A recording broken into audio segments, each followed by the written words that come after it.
A Florida 8th grader has received detention for having the audacity to hug another student. Now, apparently, this particular school district has a strict policy against PDA. Jackson Heights Middle School apparently does not like when students touch each other in any way, shape, or form. So 14-year-old Ella Fishbough was reprimanded after she hugged a fellow student.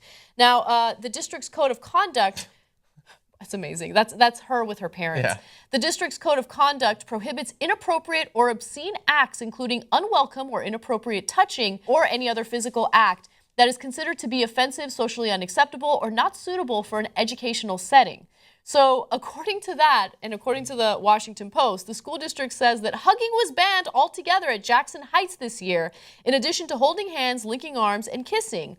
In a conversation with Fishbough's Jackson Heights principal, Sarah Manser-Blythe, she said that the PDA rule will continue to be strictly enforced, even in the case of family members. So you can't hug family members. Yeah. In fact, the 14-year-old's mother says, I did ask the principal if something had happened in our family and she needed to console her cousin, or her cousin wanted to console her, would Ella get in trouble? She said, yes, ma'am.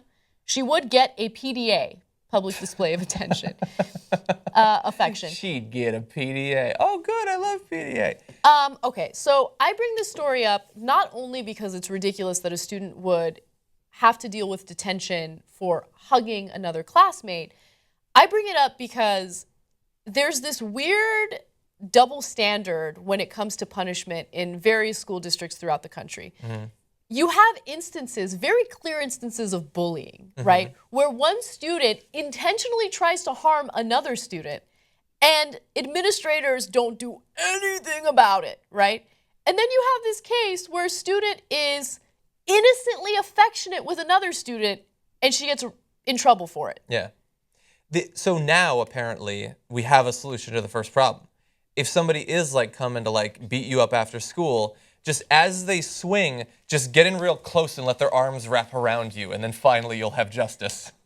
This is incredible. I think one of the biggest problems that keeps coming up in a lot of the stories we cover is just this lack of empathy, lack of compassion, lack of warmth.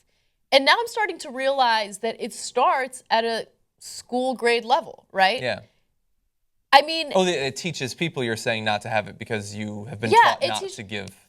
Maybe this sounds like crazy hippie lib stuff, right? And I get it. I get that school districts want to avoid, high school level students from being like inappropriate on campus. Because I've seen that where students are like making out and doing things like that, which even that, do your thing. I mean, I personally don't care. If I were a principal, I wouldn't get involved in that stuff. If you're doing something extremely inappropriate, of course I'd get involved.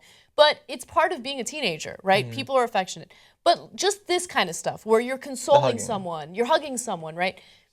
I think that kind of affection is important for humanity. To learn, yeah. Yeah, to tell people that that's inappropriate and wrong, I think that actually has some bad consequences in the future.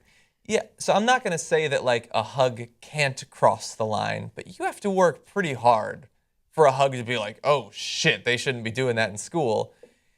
Yeah, it crosses the line when you're laying down and you're grinding on one another. Hugging. Yeah, that's the kind of hugging that's inappropriate on campus. Muscles. Yeah, you can't do that, obviously.